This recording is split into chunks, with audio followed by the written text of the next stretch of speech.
Welcome back to the Webby and O'Neill channel. Today we have a fantastic guest for you all, Chris Blackhurst. Absolutely worldwide research on the Glazer family. He has just written a book, The World's Biggest Cash Machine. In the link in the video description, there's more information for you on that. Chris, welcome to the channel. Before we start, Chris, can you give a brief description for those people that don't know you? You have been on the channel before. It was a fantastic interview and some of the comments were brilliant. Born and bred in Barrow-in-Furness in Cumbria, so I'm not a Manc. I did much further down the pyramid of football than Man U, the Manchester United. I know you don't like me saying Man U. No, I don't. That's in the book, and I'm also I live in London. I'm a season ticket holder at Fulham, but my job is for far too long, 30 odd years. I've been a journalist. I've run investigations. I've written about business. I was editor of the independent newspaper, city editor of the Evening Standard for 10 years, and I'm always fascinated by people who, in business, well, in all walks of life, but in business, people who do the unexpected. And I think the Glazers fit into that category, and that's how I got interested. What was it that made these people from the United States, seemingly with no track record in football, buy the world's biggest football club? Well, I've read the book. Fantastic read, Chris. But what it is, I've picked out 3 chapters, what I think the viewers will find absolutely interesting. It's a great read. I've got to go back to where it all started, and that's the chapter. It all started with the horse. And in that chapter, it's all about Sir Alex Ferguson, J.P. McManus, and John Magnier. Now, it's all about a horse, a falling out, Chris. Extensive work you've done on this, lots of sources, and a lot that you can't reveal. Explain that to us, the issue surrounding the horse. Yeah, it really did all begin with the horse, and the book actually ends with, with the death of the horse, because this horse was Rock of Gibraltar, which is well known. And what happened was, in 1999, one of the very richest people in Ireland, probably the richest, called John Magnier, he had a horse that won a race at York called the Gimcrack. The Gimcrack, it's not Ascot, it's not Epsom, it's not even Aintree. But within racing, it's a very big race, because the winning owner of the Gimcrack gets to make the annual Gimcrack dinner speech. And this is a big deal. And it's like a State of the Union address in racing. And all the big owners have made this speech. John Magnier had a horse called Mull of Kintyre that won the Gimcrack in 1999. And he said to the York committee, he's quite a shy man, is John, and he said, I don't particularly want to make the speech. How about a friend of mine? He can make it. And his friend was Alex Ferguson. And Alex, by then, had fallen in love with horse racing. It was an alternative. It took his mind off the pressures of football. He loved racing. He loved betting. He went to Jack Berry's yard near Lancaster. And he was crazy about horse racing. And he got to meet Magnier and McManus, and he'd entered their world. And their world, these people are genuine billionaires. And their world is the Bahamas, Florida. If they play golf with Tiger Woods and Ernie Els, and it's private jets, and it's that sort of thing. And what's not to like? So John Magnier said to York, "I'd like my friend to make the speech." They said, "Who's your friend?" He said, Alex Ferguson. They said, "No." The exact words that are used in the book are, "It's not appropriate," which was pure snobism. It was because Alex was a football manager. He wasn't the owner.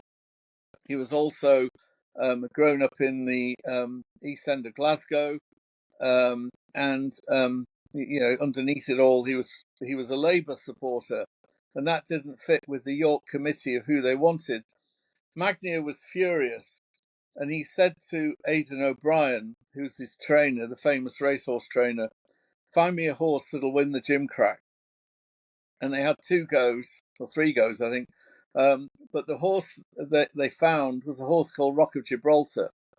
And Rock of Gibraltar was registered in the names of Susan Magnier, who's John's wife, and Alex.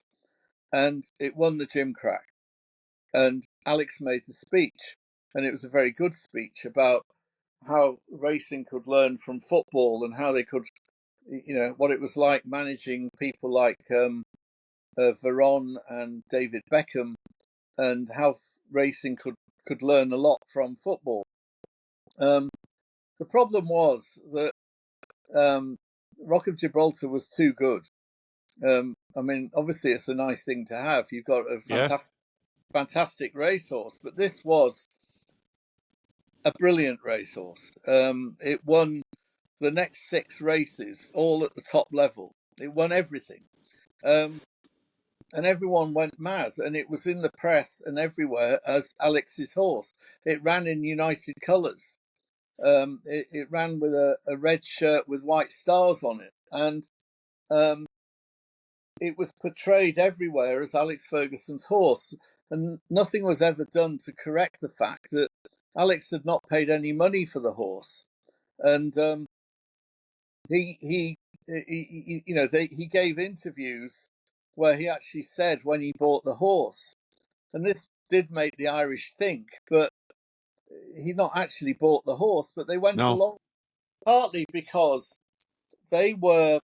by then they were shareholders in Manchester United, and frankly it wasn't a good look that they'd effectively given a horse or shared a horse with the manager. It didn't look good.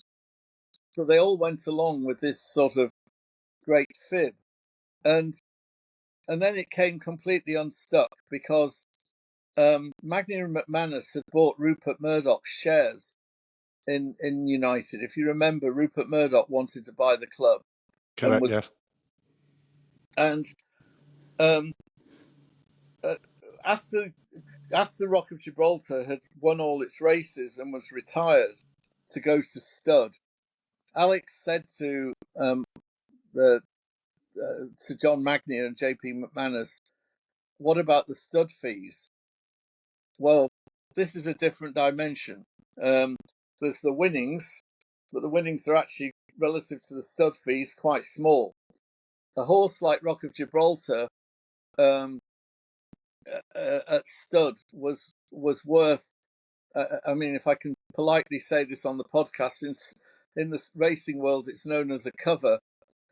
Each cover was €150,000, and that gives you an idea. This was a £50 million plus racehorse. It was the number 1 racehorse in the world, and from Rock of Gibraltar, in the hope that they would also have a fantastic racehorse. So the JP McManus and John Magnier said to Alex, effectively, "You're joking. Get lost." There's one thing, being portrayed as the owner of the horse, but you're not really the owner of the horse. We're the owners, and we don't give stud rights to anybody. Stud rights is what we do. They own the world's best racing stud at Coolmore in Tipperary in Ireland. To their horror and amazement and fury, the next thing that happened was that they were served with a writ. Ooh. And suddenly this took on a different dimension. This was a different thing altogether. Alex had pressed the button and had instructed his lawyers, possibly unwisely, but he'd been told that he had a right to these stud fees. The problem was that you now had the biggest shareholder in the club effectively at war with the manager. This freaked out the United board. They were effectively looking around for other shareholders, try and come in and bring some balance to what was happening. And this was all happening behind the scenes. It Yeah. did come out into the open. But the Glazers were able to buy shares, and United encouraged them. Only small at first. This is what led to the opening, do you Yeah, think, or the opening for the Glazers to start buying up shares? yeah. I mean, the person I spoke to who gave that quote, he was very close to it all, and he said, effectively, was saying that without Rock of Gibraltar, there wouldn't have been the Glazers, because what finally happened, and obviously it's all in detail in the book, and there was a huge row, and there were protests and everything, but in the end, the Glazers had built their shares, but they still hadn't got to a point where they could own the club. But then the Magna and McManus pulled the rug. They sold their shares to the Glazers, and Yeah, that meant because of the fallout over the stud fees and who the money yeah, was going to. that, If that they, falling out wouldn't have been there, it yeah, clearly, from what you're saying, is that Manchester United would not have been owned by the Glazers. They wouldn't have yeah, had the opportunity to buy the other shares. absolutely right. And I mean the irony here, and I don't want to upset people, but in a way, the fans protested against Magna and McManus, and you can't blame them for that. But the protests led to people threatening to attack the Cheltenham races. And for Magna and McManus, that is their temple. That is Yes. their biggest event in the year. And the idea that Cheltenham would be upset by people invading the racecourse was too much. And at that point, they sold their shares to. So in effect, what you're saying there is the Manchester United fans themselves actually got the sale going by Um, Magnia. Look, it's an It didn't unintended. help. Yeah, it was a look. I don't blame anybody. It was an unintended consequence. They were protesting against two Irish billionaires who, in their eyes, rightly, were at loggerheads with the manager. Yeah. But the response of the Irish billionaires, was to sell their shares to the Glazers, and at that point, the Glazers then had control of the club. Well, I mean, I've read it, and there's a lot more in there. And like I said at the beginning, lots of sources what you can't quote. So I do recommend to everybody to get into this book because it is fascinating Please, what I've read there and what you've wrote there, Chris. Absolutely yeah, brilliant. Now, okay, I want to move on. I want to touch closer to home what people will all get, and it's all about Sir Jim Ratcliffe yeah, and Ineos, and it's called Billionaires, the chapter, and Sir Jim Ratcliffe, his support for Man United. Well, there's an interesting bit in there. And I want you to try and explain it in your words about his involvement in trying to get an investment in Barcelona Football Club, and a little bit more about Sir Jim Ratcliffe, if you could please, yeah, give us some more. sure. I mean, Jim Ratcliffe grew up, he was born and bred on the outskirts of Manchester, moved to Yorkshire, says that he's a lifelong Manchester United supporter. Um, I do make an observation in the book that um, he never really went to Old Trafford. Plenty of rich people fly to Old Trafford on their private jets to Manchester and go and watch the games or go to the away matches. I don't think Ratcliffe did that. I mean, he basically made his fortune in the chemical industry. He made it quite late, actually. Um, Right. he came to making pots of money quite late, became a tax exile in Monaco. Um, so his background was chemicals with a company called Ineos. Um, but he is a sportsman. He's a very passionate sportsman. I think he was a triathlete, and he's very keen on cycling.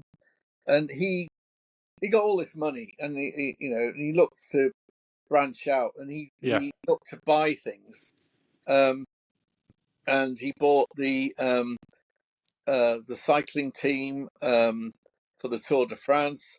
He invested it. He owned Lausanne in Switzerland, the football club. That was his first football investment. Yeah. He bought Nice in the south of France, another football club. He also took over or sponsored the America's Cup yachting challenge. He went for Mercedes McLaren in Formula One.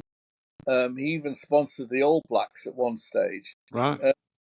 And yeah, I mean, he tried to, as we know, he did. Well, there was a point a few years ago, I think it was 2 years ago, when it looked as though Barcelona was going to be put up for sale, or they were thinking of selling parts of Barcelona. Yeah. And Ratcliffe did have talks with them to try and get into that. He also, as we know, tried to buy Chelsea. I think it's quite interesting, and I only say this because I am being a bit cynical, but if you look at what he said when he tried to buy Chelsea, it's almost word for word what he said when he tried to buy Manchester United. Yeah. Yeah. I put both statements in the book and invite the reader to look at them both. And to my mind, they've been written by the same, probably a PR person, but they are very, very similar. And you sound very cynical to Sir Jim Ratcliffe with his passion and his support for Manchester United and his actual purchase. Yeah, I mean, he I am being a bit cynical, and I accept that. No, that's fine. That's fine. But I struggle with the idea that I mean, Jim Ratcliffe has had a lot of money for a long time. I wasn't aware, and I don't think anyone around Manchester United was really aware of his abiding interest. Anyway, it looks as though he's emerged as the minority shareholder. Yes. How that will work with the Glazers, I've got no idea. I mean, all I'd say to people watching this is, don't get carried away. If I, if I've got an asset that I think is worth £5 billion, probably more. There are people around the Glazers who say United is worth a lot more. 10 billion's being quoted. Yeah, I mean, 10 billion. Down the line. The reason for that is, in the future, the way we watch football is going to change. We are going to. There's this thing coming called AR, which is augmented reality, which means that, and they tested it in the summer with Villa and Newcastle in the United States on tour. The players wear micro cameras on their chests out here. They don't interfere with them. They can't feel them. And basically, if you want to be Marcus Rashford for 90 minutes, you can be Marcus Rashford for 90 minutes. You can even be the referee if you want to. Unbelievable. Yeah, yeah. If you want to be the referee, you can be the referee. Yeah. It basically switches on when they get in the tunnel, and you get the full game, and you follow them around the pitch, and you're watching it on goggles, and the view is extraordinary. Yeah. And you are effectively being them. So there's an added value, not just to Manchester United, to football as a whole, going down the line. And when I say added value, there'll be a value stream.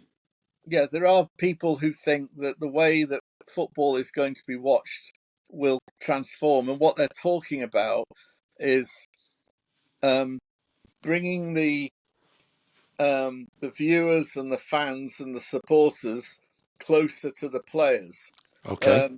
And that sounds good. Don't get me wrong, it sounds good. But it will come at a price. It'll be a premium price product. And bearing in mind that the power of Manchester United, the commercial power. Yes.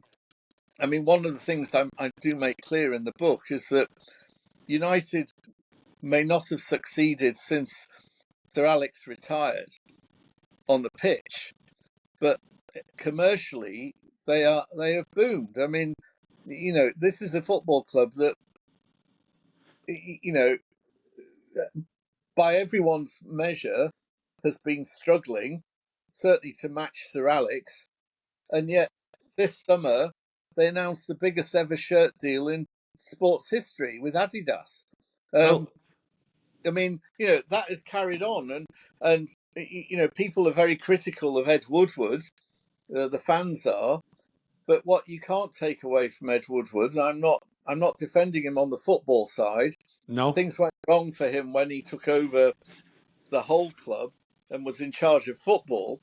But on the commercial side, he turned United into an absolute powerhouse. I mean, they've got sponsors in places you don't think possible.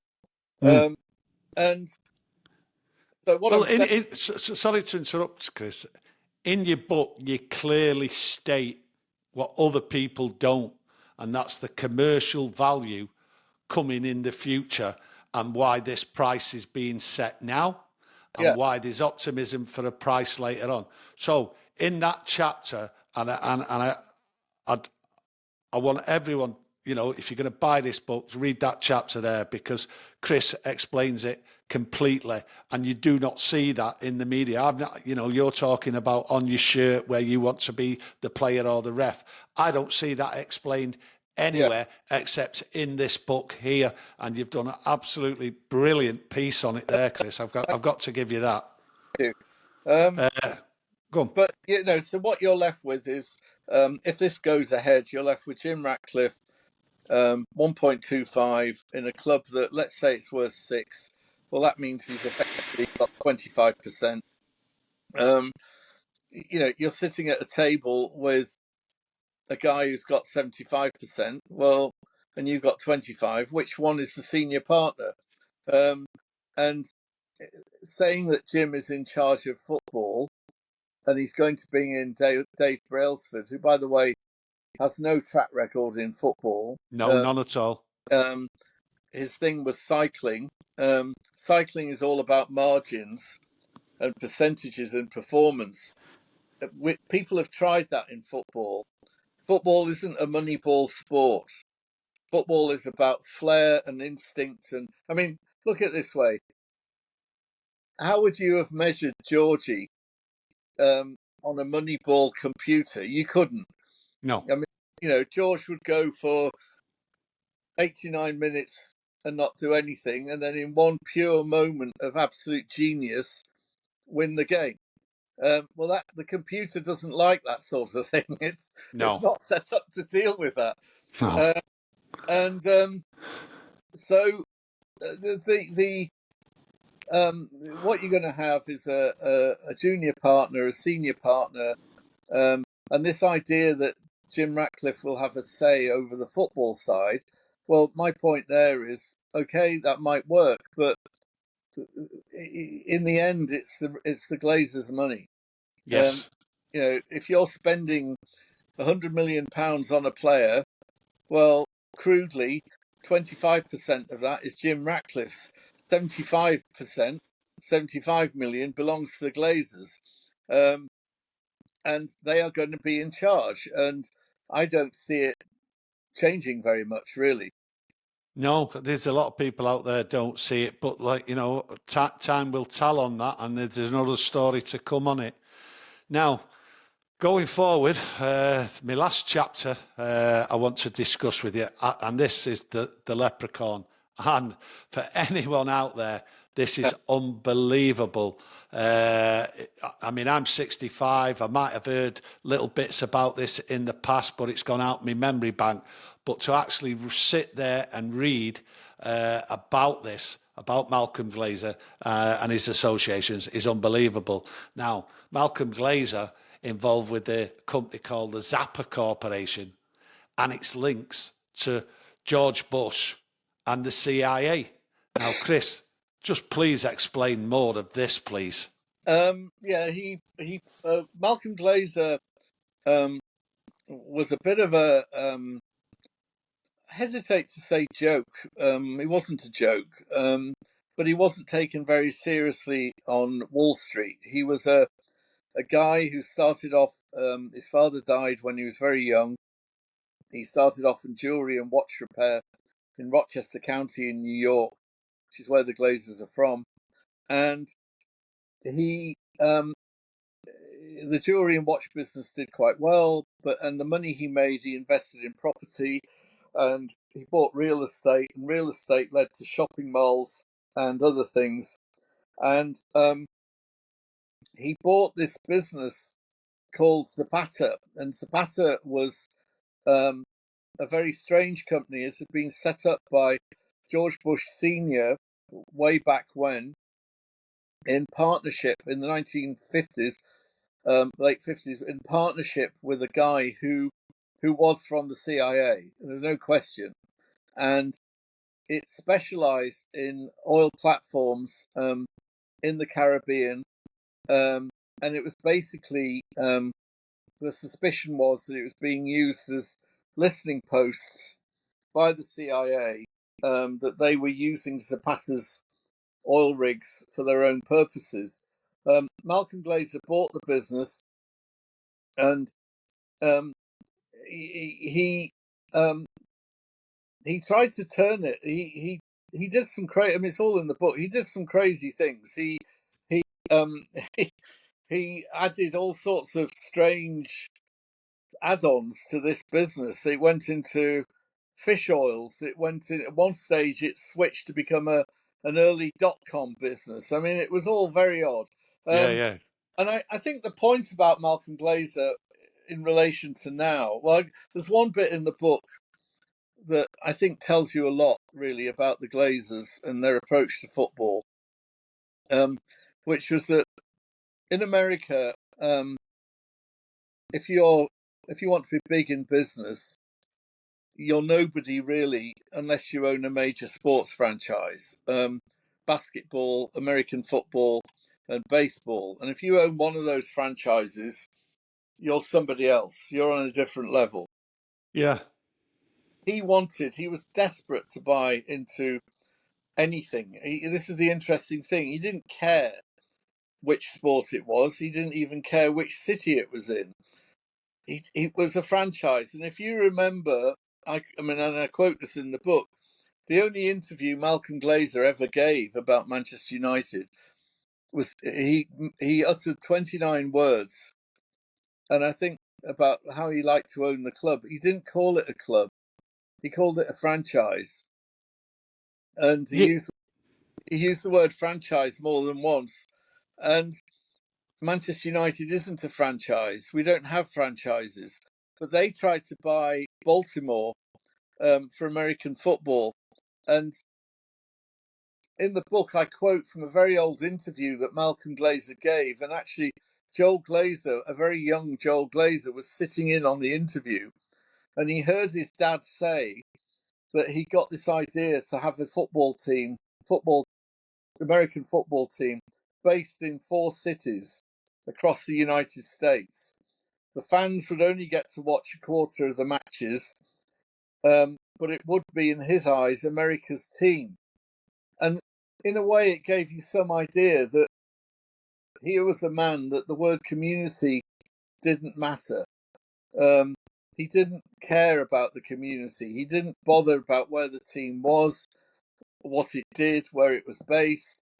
He didn't care about any of those things. For him, it was a way of making money, and that's what happened. Did the connection to the Zappa Corporation and obviously George Bush involvement and the CIA, do you think that helped the Glazer to see going forward to making money? And do you think that the relationship with some of those people existed for a long time? I think Zapata. I think he did well at first with Zapata. Yes, I mean he had a good relationship with him. I don't think we can say the CIA was involved I mean, the CIA aren't standing on the Stretford end, put it like No, that. no.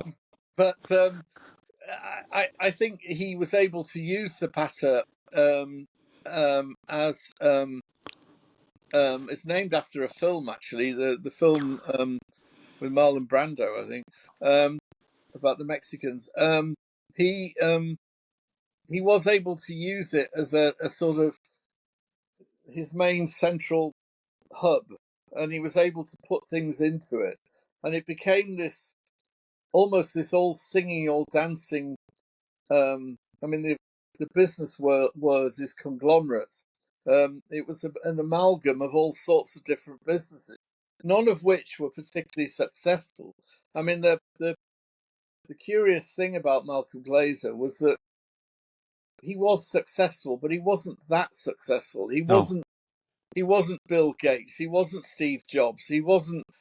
He specialized in buying fairly tired things and either breaking them up or the phrase in business is making the assets sweat. Yeah, And yeah. he did, and he wasn't a very nice man in those terms. I mean, in the book, I detail how he owned mobile caravan parks and was always falling out with the people on the parks where he wanted to charge them extra for all sorts of extras, and they even had to buy their caravans or their trailers, as they call them. They had to use his own trailer company. They weren't allowed to go anywhere else, and it's that sort of thing that he wasn't a hugely liked man. No. I look at the book and we talk about the Glazers, and one thing I do pick up on from the early days of Malcolm Glazer to the Glazer family now, and it is all about secrecy and things like that, and actually saying nothing to the press. They actually will not speak to the press unless it's assumed it's to their benefit. And that seems to have carried on and how the Glazer family interact, which obviously is detrimental for Man United fans because they want information and that. Yeah, But in all aspects of what the Glazers do, it seems it's been passed down that yeah. secrecy, keep your mouth shut and say nothing unless it's definitely a benefit for ourselves. I think that's absolutely right. I mean, the Malcolm Glazer very rarely said anything. I mean, the the phrase "the leprechaun" that came about because when he did buy the Tampa Bay Bucks, the Tampa Bay Buccaneers, he was forced to give a press conference, and the fans did coin this phrase "the leprechaun" because he had, yeah, I think he had gingery hair and he Yeah, was yeah, short, yeah. all that stuff. So, but generally, he never said anything about anything. He couldn't see the point. He wasn't a particularly shy man. He just didn't see the point. And I mean, there's even a thing in the book where, he within the family, he ended up in a legal action with his own siblings over the mother's will. Sorry, not the father, the mother. And he kept going on this. This was a legal action involving his own sisters and his Yeah. brother, and it went on for years. And at no stage did he back off. At no stage did he concede. Um, it just went on and on. He went through teams of lawyers, and as I make clear in the book, that he was accused of deliberately prolonging the action and running up legal bills so that in the end the estate that they were arguing over was getting smaller and smaller. There was no money left. Well, I mean, in the book, it details really the personality of the man and possibly the whole family on how they interact with each other and throughout business. Now, before we go, Chris, there's one thing I just want to go back on, and Sir Jim Ratcliffe. You've wrote extensively in the book about Sir Jim Ratcliffe Ineos and its businesses and how it gets into sport and everything like that. In your opinion and your knowledge of how Sir Jim Ratcliffe has got in to sport, do you actually think, in your opinion, that he will buy and end up, especially with the Glazers and what you know about them, getting a majority of Manchester United shares? Because there's two parties there, and the book is extensively discussed. Yeah. Look, I can't answer that with a definitive answer. I think he definitely would like to own it. I do question whether he's actually got the cash. He's a very rich man, but his money is tied up in all sorts of things. Whether he's Yes. got spare cash, and don't forget, if you buy Manchester United, let's say 6 billion, you're probably going to have to spend. Everyone wants Old Trafford to be redeveloped. Everyone wants Carrington to be redeveloped. Everyone wants the world's best players. Well, you're looking at £1 billion probably in the kitty on top. Yes. So whether he's got the spare money for that, I'm not sure. Which I think has been part of the problem. Qatar had the money, but Qatar, they wanted 100%. They don't operate in partnerships like that. And then it comes down to this, really: will the Glazers sell? There's a significant date coming up, which is the World Cup in North America. It's yet another attempt to make soccer, as they call it, take off in North America. With that, and as I say, this new technology coming through, it's possible that the value of United will go right up. The one sustaining thing, and this is almost the tightrope that they're walking, is that despite the club not doing well on the pitch, the team not doing well on the pitch, the fan base hasn't reduced. Old Trafford still sells out. I mean, I talk in the book about the smallest crowds ever. I mean, don't forget, United, I think, I'm sure people on this podcast will tell me it's in the book, but I think it's from memory, they've been relegated 5 times. And one thing I would add is that if you're putting in £1 billion to buy a football club, and that's what they're costing more, 3, 4, 5 billion pounds, you don't want them to be relegated. No. So the idea that the Super League, which the Glazers were heavily involved in, Joe Glazer, it was his thing. There were people in the club, very senior people in the club, who were talking against it. Joe Glazer overruled them and signed for the Super League. The idea that that's gone away, I think, is cloud cuckoo. I agree with you. While you've got these people who are spending billions and billions of pounds to buy a football club, the idea that they could be playing, Barnsley on a Saturday afternoon and not Liverpool or City or however it works, that idea is not going to happen. No. They in America, they do not have relegation, and they don't here either. Well, listen, Chris, the book's there for everyone to see. A fascinating read. So in the link in the description, it's all there for you. Absolutely brilliant read. There is a lot more to come on this, Chris, and it looks like it's all about money, doesn't it, going forward? Right. I do quote in the book. I quote Philip Green, the retail, the top shop billionaire who was trying to buy. He actually tried to buy Michael Knighton's option, and in the book, I quote Philip Green as saying, "It's all about the money, Michael." And Chris, never a truer word. Chris, what a way to end. Listen, appreciate you coming on, and I'm sure everyone watching will be fascinated by this interview. Chris, thank you very much, my mate. Thanks. Bye. Bye. Bye.